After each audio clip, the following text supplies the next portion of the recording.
Hello, hello, and welcome back to the channel. As most of you know, I'm Topher. And for those of you who don't know and just randomly decided to click on my video, welcome to the channel. I'm Topher. Thank you for stopping by. So we're here to do reaction and reacting to some more Cherry Magic. We're getting into episode 10. Episode 9 ended in a really cute place. Suge and Minato had their little falling out, or Suge was avoiding Minato because he misread the situation that was happening between him and the other guy, and then they got that all resolved, and Suge is no longer a magic user. He got some sexy time and he lost his power. So good for you, Suge. Good for you. Go ahead and get yours. So now the only magic user we have in the series is Adachi, and we just have to see how long he's going to hold on to these powers, how long Kurosawa's going to let him hold on to these powers. So we're just going to dive on into this episode and see.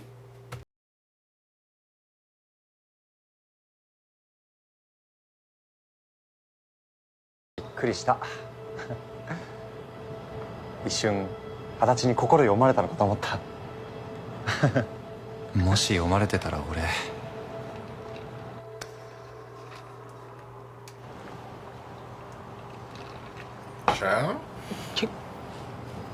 携帯どこ入れたかな。そうだよな。いくら黒沢でもこの力のこと知ったらきっと俺たち今まで通りじゃ。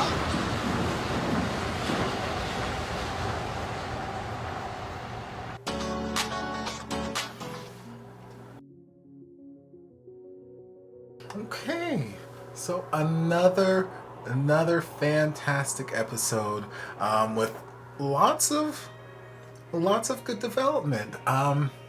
It was, again, there were lots of cute moments that happened between Kurosawa and Adachi.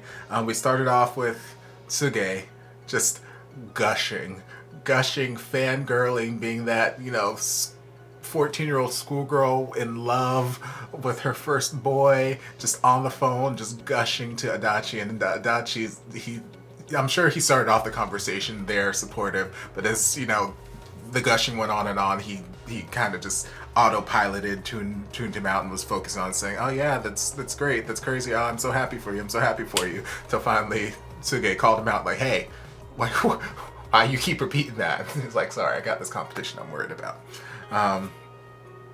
So it's nice to see Suge being happy, but Suge then let him know, "I don't have my magic anymore, so it'll happen to you at some point too.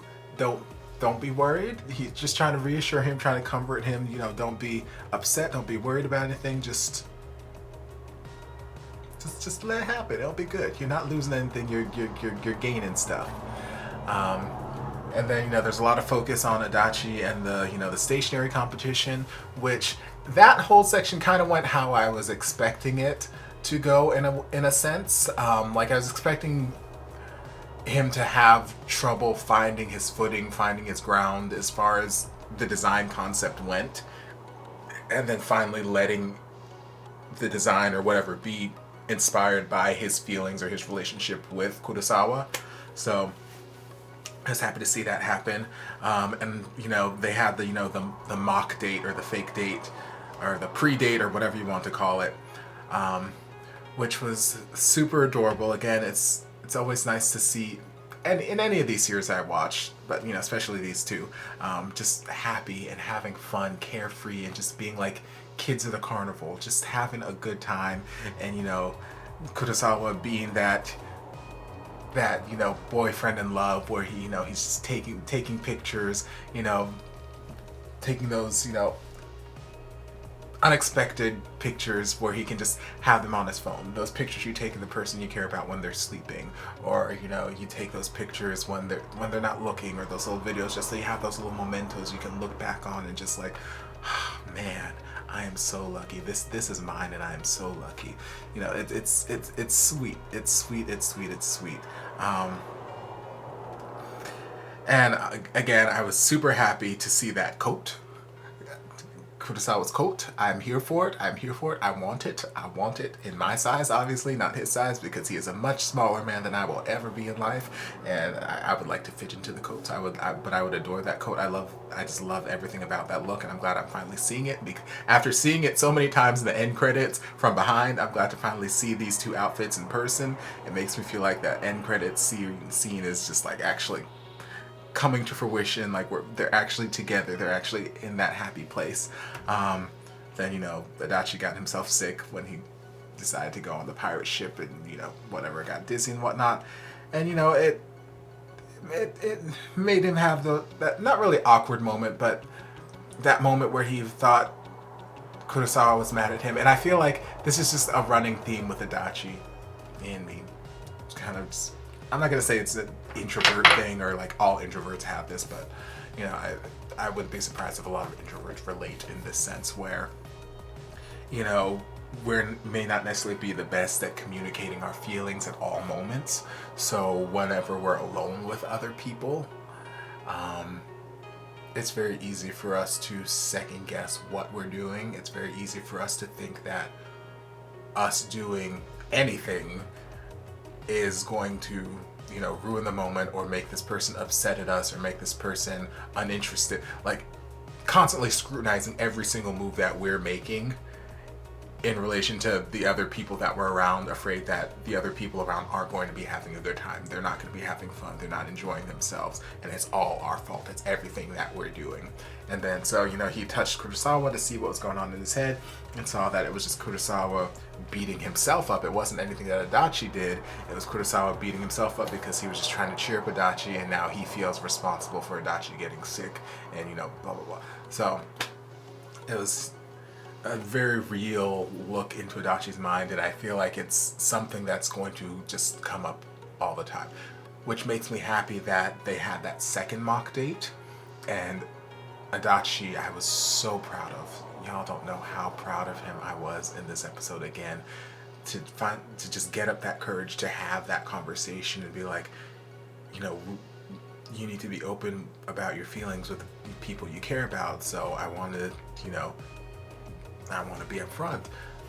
I want to do things with Kurosawa that both me and Kurosawa enjoy. I don't want it always to be about Kurosawa trying to make me happy or whatever, because if you're not happy, then I'm not happy. I'm happy when you're smiling and carefree, and I want to see that. I want more of that, and I don't want it always to be about you trying to make me happy. And, you know, Kurosawa returned with, you know, similar kind of honesty. He's gotten used to people pleasing. It's very relatable. And, you know, trying to predict what people will need so that he can please them up front, so that hopefully, okay, if they're happy with him, then they'll get to want to dive more and get the chance to actually know the real him and whatnot. And it was, you know, nice little dive into Kurosawa's mind as well.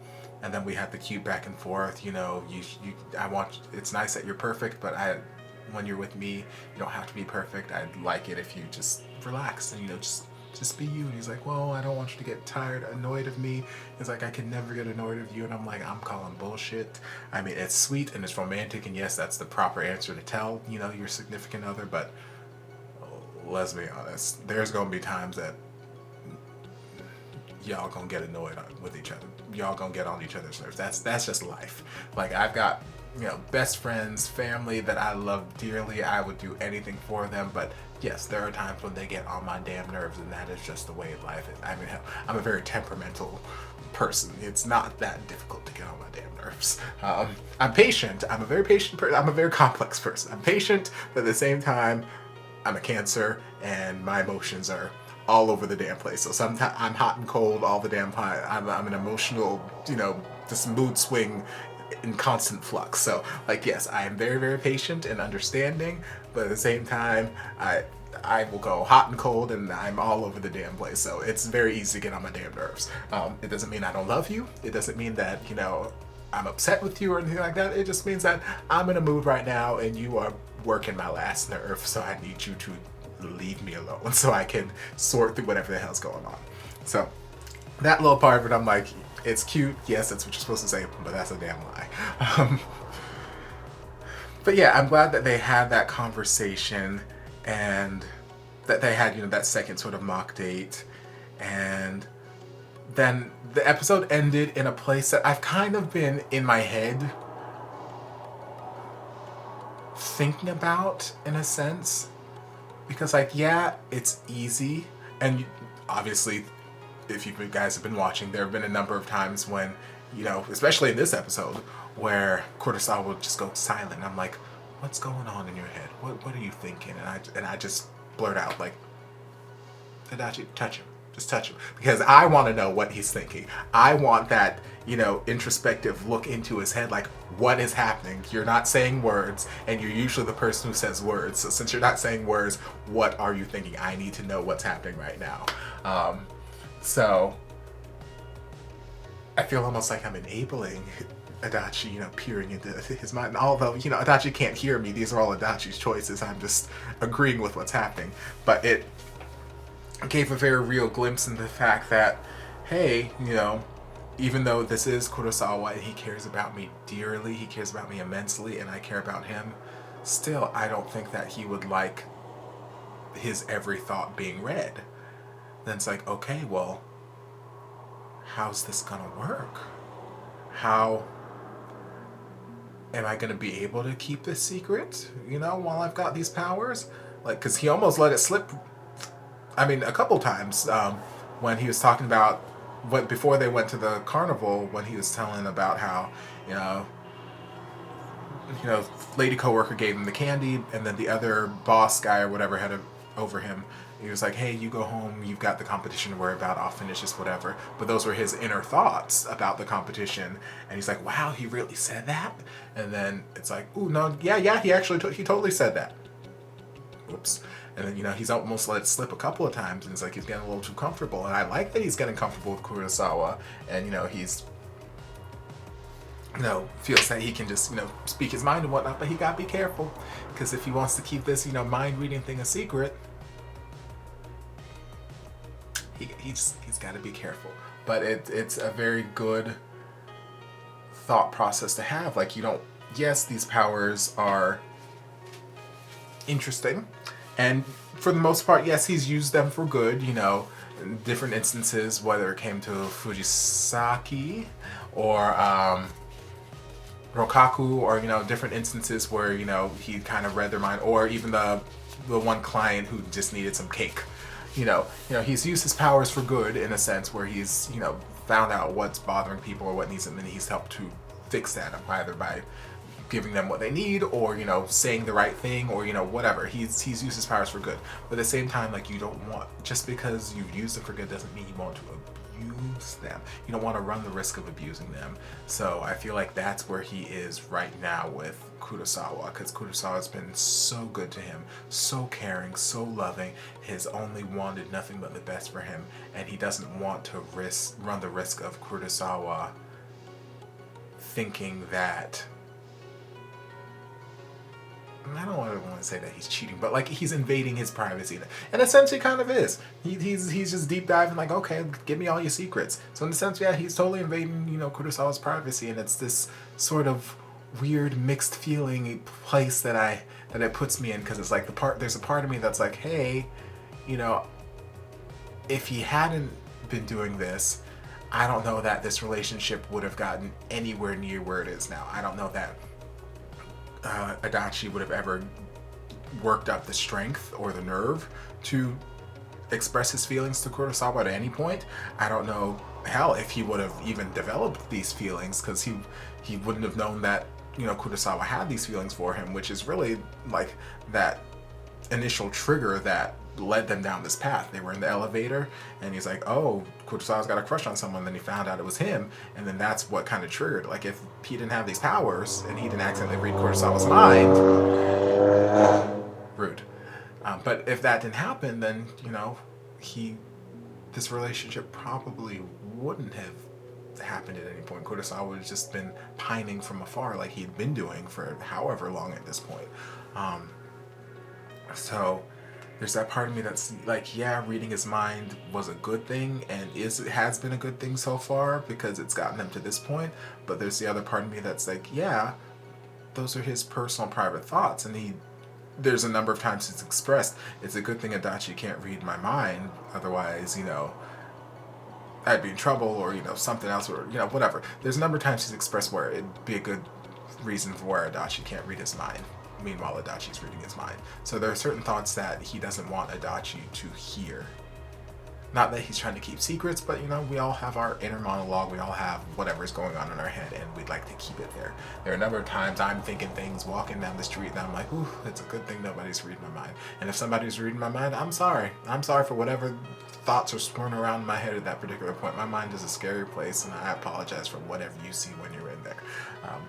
But yeah, it's, I don't know, it's this mixed feeling kind of place, and I just gotta, I don't know, just gotta wait and see how things develop, where the chips fall, and yeah.